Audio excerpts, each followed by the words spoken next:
ህይወቴ ሌላ እስካልተቀየረ ድረስ ምንድነው ተስፋ ያለኝ? እና ብቻ ነው ያለቀው ከባድ ሁኔታ። አይ ተረጋጊ። ያው ከዛ ጊዜ በኋላ ግን ወንድሜም ወዳው ትምህርት ሊጨርስ አካባቢ ነበር የዛን ሰዓት እነሱ ያረፉት። ያው እሱም ትምህርቱን አቋርጦ ስራ ምናምን ይሰራ ነበር እና አባቴ ነበር ነጋዴ። ከዛ ሁለቱም በተከታታይ ነው እንዳልኩ የሞቱብንና በቃ በሐዘን ላይ ሌላ ስቃይ በቃ መኖር እስከሚያስጠላኝ ድረስ ነው የሆንኩ ያለሁት። የሆነ ማላውቀው ቤት ውስጥ እየኖርኩ ነው እየመሰለኝ ያለው። ስጋባ ስወጣ ጭቅጭቁ ብቻ አላውቅም፣ በጣም ነው የሚጨቃጨቀኝ። የሆነ ነገር ቃል ከተናገርኩ ራሱ የሆነ ነገር አንስቶ ነው የሚመታኝ። ማለት እኔ እኮ ነገር ያለው እንደዚህ ያለውበትን ሁኔታ እንደዚህ እንደማወራው ቀላል ነገር አይደለም። የሆነ ቃል እንኳን ለመናገር ስፈልግ እንዳልኩ የሆነ ነገር አንስቶ እኔን ለመማታት እኔን ለማዳመጥ ምንም ዝግጁ አይደለም።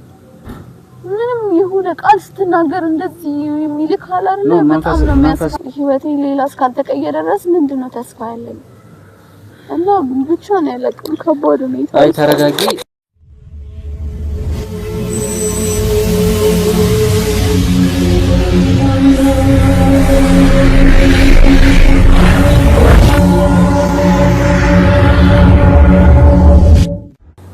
ሰላም ውድ የተከበራችሁ የመሳጭ ዩቲዩብ ተከታታዮቻችን እንዴት ናችሁ? ከሀገር ውስጥም ከሀገር ውጭም ያላችሁ ሰላማችሁ ይብዛ። ሁሌም እንደተለመደው በአዲስ ፕሮግራም በአዲስ ታሪክ ዛሬ ተከስቻለሁ ማለት ነው። ባለፈው በጣም ደስ የሚሉ ታሪኮችን አቅርቤ ነበረ እና አሁንም እንደተለመደው ለእናንተ ሁሌም አዲስ ታሪክ ለማቅረብ ዝግጁ ነን። ተከታተሉን።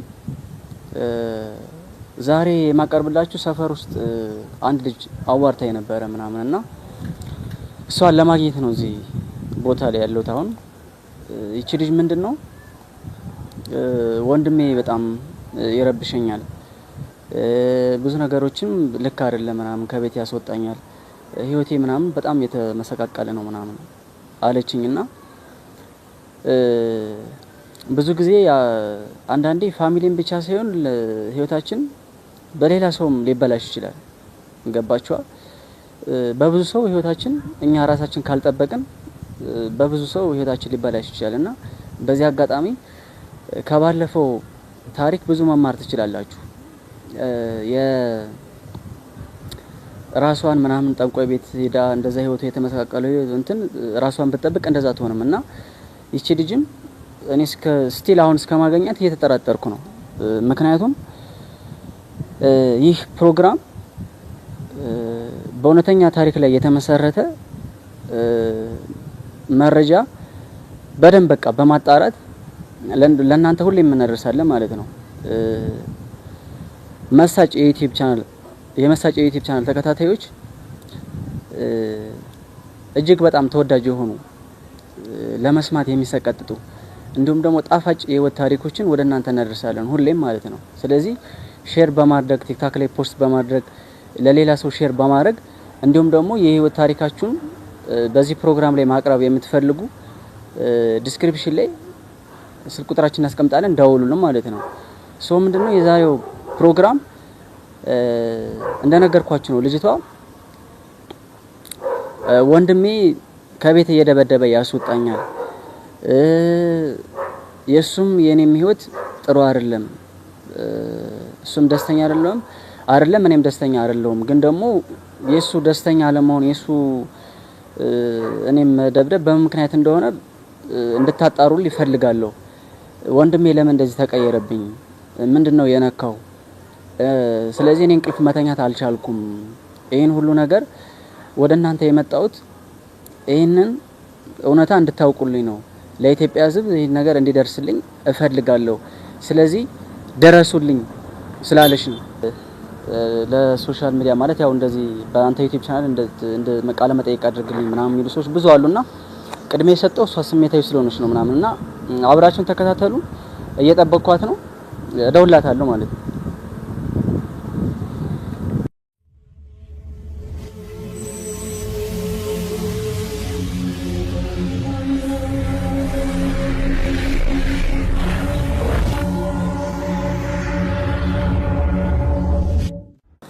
እየደወልኩላት ነው ተመልካቾቻችን።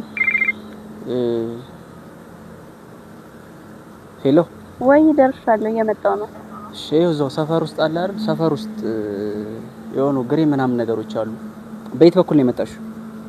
እዚህ በታች በበሩ መግቢያ ጋር ነኝ። ኦኬ በቃ መጣሁ። እሺ አብራችሁን ቆዩ። ሰላም እንዴት ነሽ? ሰላም ነው። እንዴት ነሽ? እንኳን ደህና መጣሽ። እንኳን ደህና ቆየሽ። በጣም አስፈላጊ ሁኔታ ላይ ነው እንትን ያልኩኝ ነው። ኦኬ እሺ ችግር የለውም። ያው ሰፈር ውስጥ ምናምን እንትን ያልኩሽ ያው ለደህንነት ሲባል አንዳንድ ጸጥታ ቦታ ስለሆነ ለዛ ነው። ስለዚህ እየሄድን ማውራት እንችላለን። ወደዛ አካባቢ ይቻላል። እሺ እዚህ ስላገኘሁሽ በጣም ደስ ብሎኛል። በእኛ ፕሮግራም ላይ መገኘት ስለቻልሽ እጅግ በጣም አመሰግናለሁ። ምክንያቱም የኛ ፕሮግራም እውነተኛ ታሪኮችን ለህዝብ ማቅረብ ስለሆነ ስራችን ብዙ ዋጋ እንከፍላለን። ስለዚህ እጅግ በጣም አመሰግናለሁ አክብረሽን ስለመጣሽ። እኔም በጣም እንጃ እንደዛ አውርቼ ተረድተኸኝ በጣም መልካም ሰው ነህ። ቪዲዮዎችን ማያለው እና እሺ ችግር የለውም። እሺ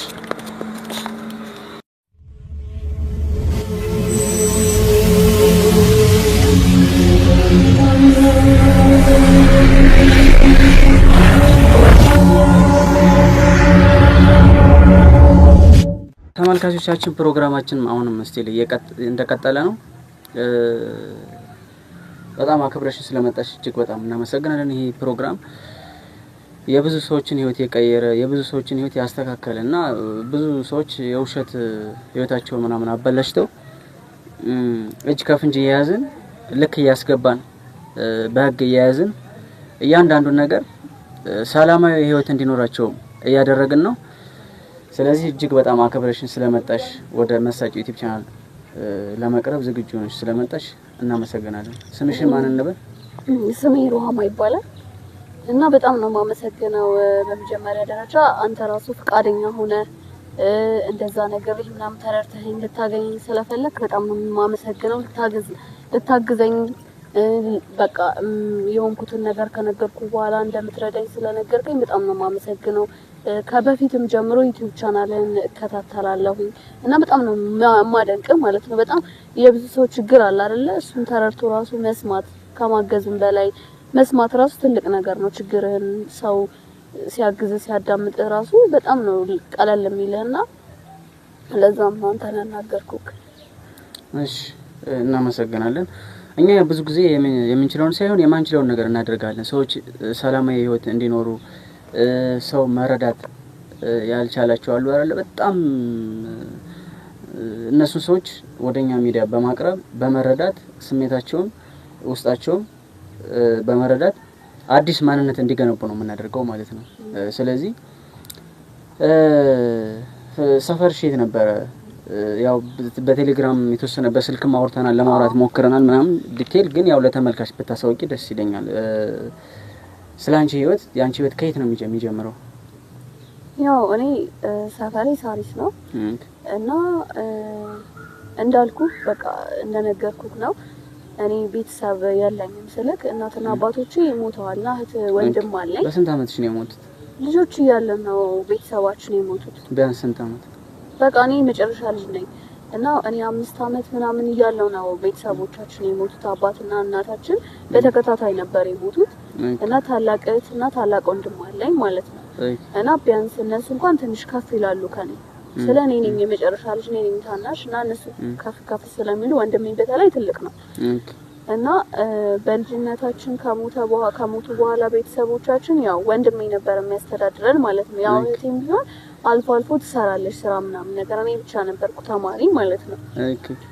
እና ግን እንደዚህ እየኖርን በጣም ነው የምንዋደደው ምናምን ያው የቤተሰባችን ቤት ነው የምንኖረው እና ቤተሰባችን ቻሌንጅ ገጥሞናል ማለት ሶስታችንም በህይወታችን ያው እንግዲህ ቤተሰብ ስታጣ ከማስተዳደርም በላይ የሆነ ልብህ የሚሰበረው አለ አይደለ? እና እነሱን ካጣን በኋላ በጣም ነበር የተጎዳ ነው።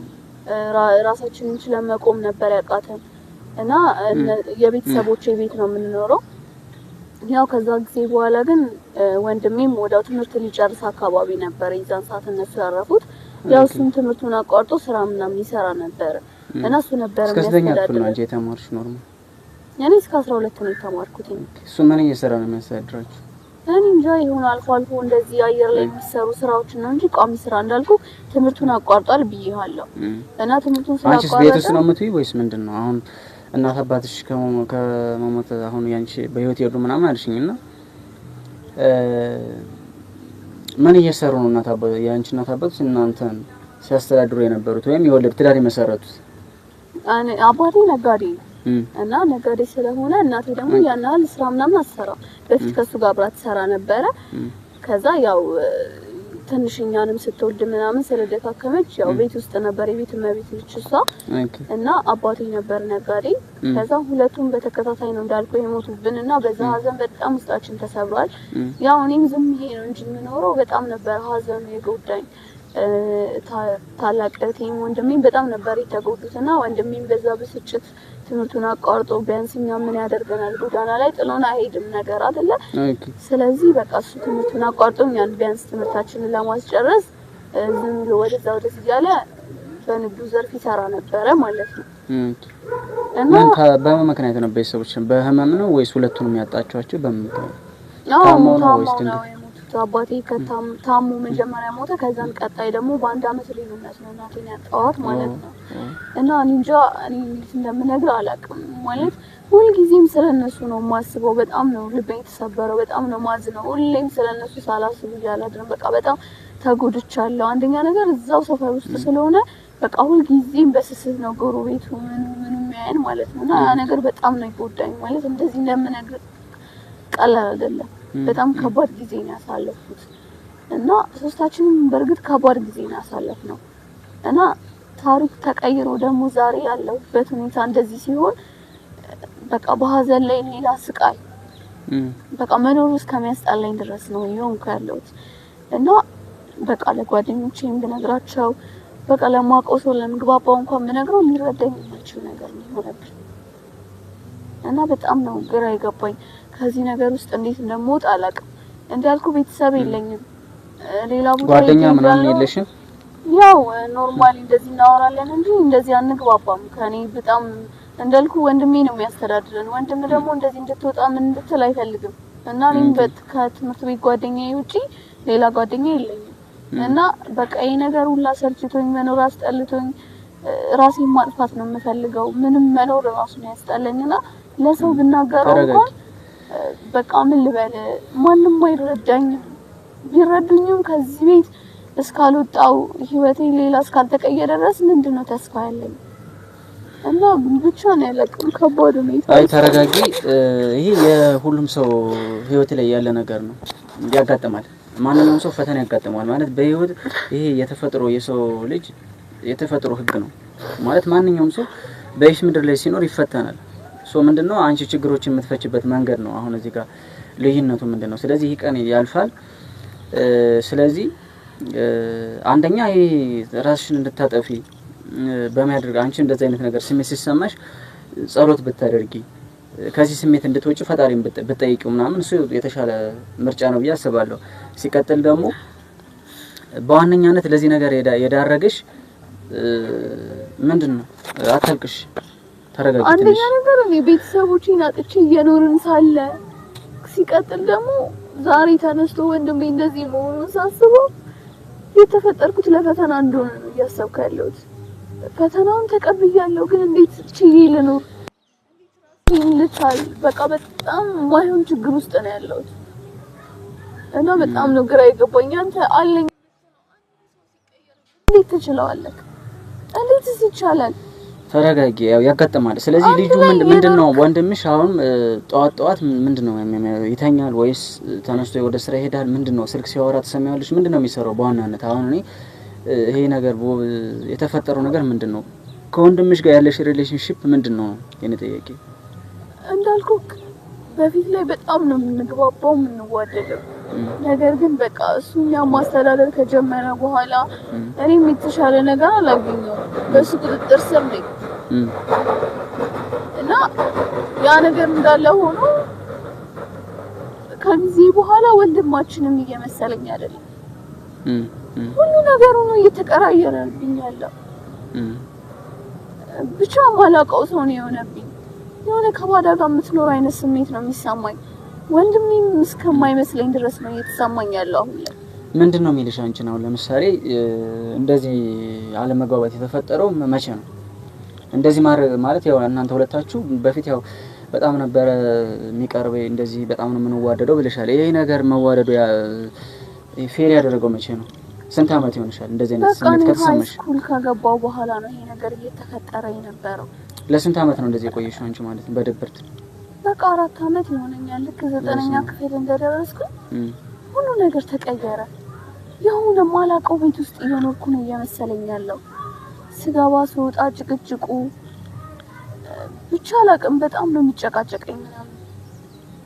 እና እኔ ደግሞ እንዳልኩ ሀዘኑ በውስጤ ነው ያለው።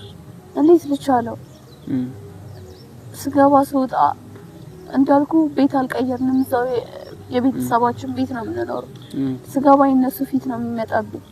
የነሱን ሀዘን መቻሌ ሳያንሰኝ ዛሬ ደግሞ ተቀይሮ ወንድሜ ሌላ ሰው ሆነ። እንዴት ልቻለው? ሌላ ቦታ ሄጄ አልኖር ነገር ካለነሱ የምናውቀው ሰው የለም። ወላጆቼ በልጅነቴ ሊሞቱ ብቻ አላቅም። በጣም ነው ግራ ይገባኝ። የት እንደምሄድ የት እንደምኖር ምን እንደማረግ ምንድነው የሚልሽ? አሁን ማለት አሁን 4 አመት ሙሉ አለመግባባት ሲፈጠር ይሄን አለመግባባት እንዴት ችግሩን እንዴት መፍታት እንዳለባችሁ ከወንድምሽ ጋር አላወራችሁ? ምንድነው የሚልሽ እሱ?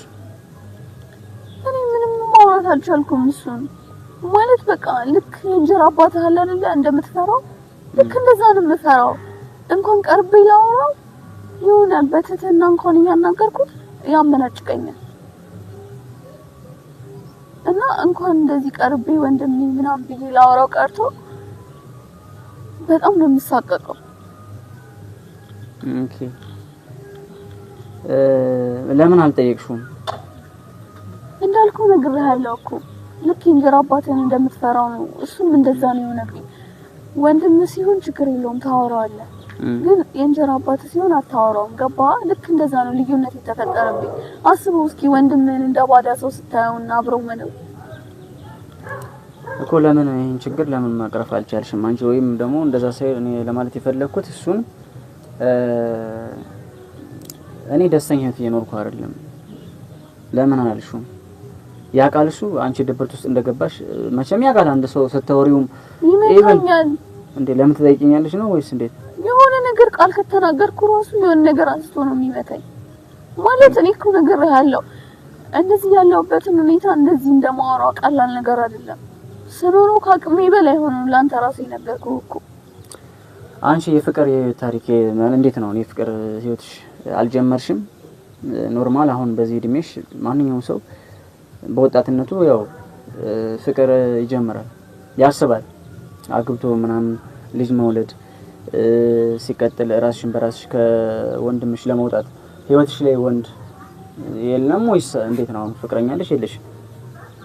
አለኝ፣ ግን ያናህል የሚባል ነገር አይደለም ማለት አንዳንዴም እኮ ነገሮች ከባድ ነው።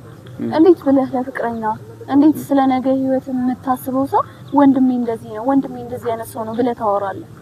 እኔ እኮ እንደዚህ አይነት ጥንቅጥ ውስጥ የገባሁት ለማንም ወንድሜ እንደዚህ ነው ብዬ ለመናገር አልፈልግም።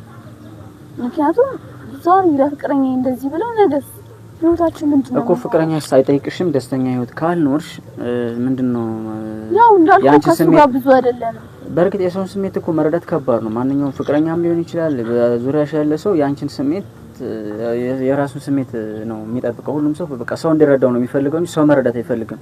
ገብቶኛል። ግን ደግሞ ፍቅረኛ ካለሽ ምን ያህል ጊዜ ሆናችሁ ከፍቅረኛሽ ጋር?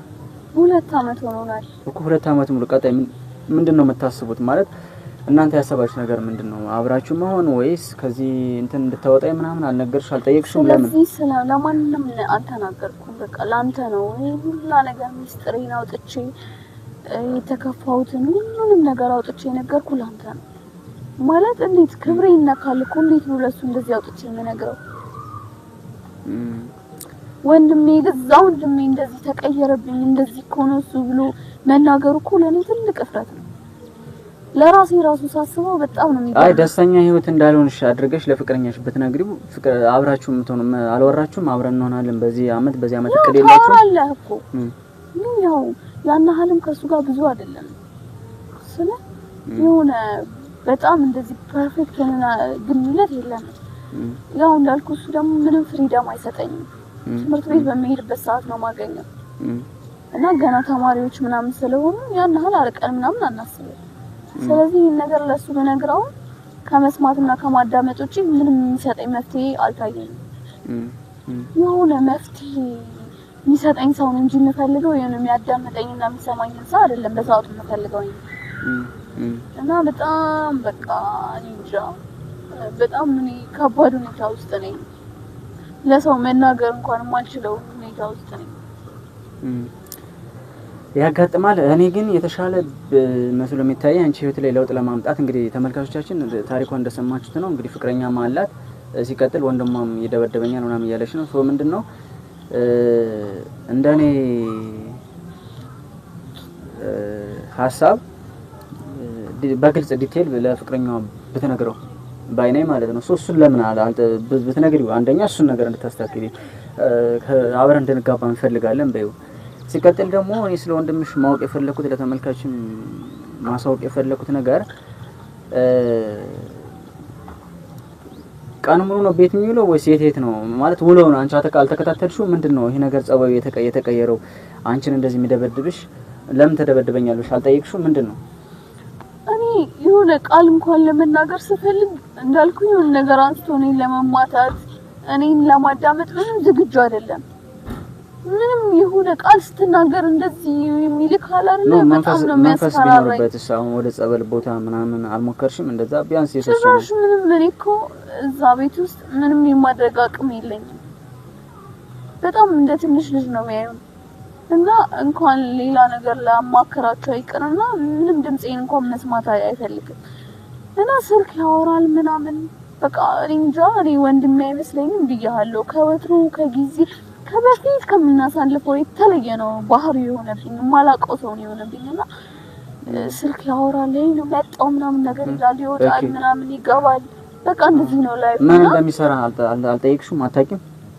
እንዳልኩ መጀመሪያ በንግድ ዘርፉ ምናምን ይሰራ ነበር ብያለሁና ከዛ የተቀየረ ምን አለ ምናምን ነው የሚለው።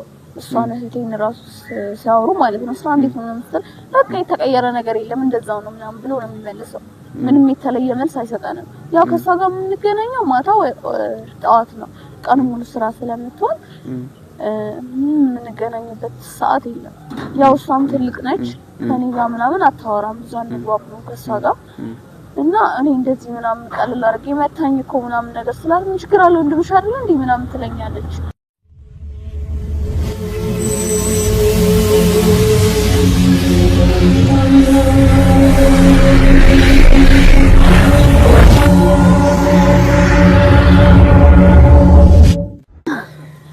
ስለዚህ በጣም ነው ማዝነው።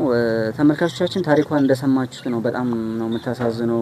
እንግዲህ አንዳንዴ በቅርብ ያሉ ሰዎች እኛን ላይረዱን ይችላሉ። ለኛ ብለው ነው ግን እኛን ስለሚወዱን ነው ግን ለማይረዱን እኛን በጣም ስለሚወዱን ለኛ ትልቅ ቦታ ስላላቸው ላይረዱን ይችላሉ። ማለት የራሳቸውን ስሜት ብቻ ነው ምናምን ስናማክራቸውም በቃ ይሄን አታድግ ምናምን ነው የሚሉ። ለምን ስለኛ ስለሚጨነቁ ነው። እሷ የገጠማትም እንደዚህ አይነት ነገር ነው። እንግዲህ ለ4 አመት በድብርት ስሜት ነው የቆየችው። እጅግ በጣም ከባድ ነው። ለአንድ ሳምንትም ለአንድ ቀንም ድብርት ከባድ ነገር ነው። እውነት ይሄ ጭንቀትና ድብርት እንጨት ነው የሚያደርገው ፊትም በጣም ከባድ ነገር ነውና እንደሰማሽ ነው ታሪኳን። እህታችን ተረጋጊ። አሁን ወንድምሽ ያለበትን ቦታ ማወቅ ይቻላል? የት አካባቢ እንደማለት በተከታታዩ አሪፍ ነበር እንደኔ ሐሳብ። እሱ ያለበትን ቦታ ማለት ምን እንደሚያወራ ምን እንደሚሰራ እህቱ አይደለሽ ማወቅ አለብሽ። እንዳልኩ እኮ ነግሬሃለሁ። እንኳን ተከታትየው ይቀርና ቤት ውስጥ ራሱ ቀና ብዬ እሱን ማየት አልችልም። ማለት ቀና ብዬ እንኳን አይቼው መልስ ስሰጠው ገላምጦኝ ወይ የማይሆን ስድብ ሰድቦኝ ወይ ደግሞ ሊመታኝ ነው የሚሞክረው። እንዴት ብዬ ነው እሱን መከታተለው? ተከታትየው እንኳን የሆነ ነገር እንኳን ካየብኝ እኮ እኔ እንጃ ምን ሊያደርገኝ እንደሚችል አላውቅም። ኦኬ እንዳልኩ ወንድሜ ሌላ ሰው ነው የሆነብኝ። እማላውቀው ሰው ነው የሆነብኝ።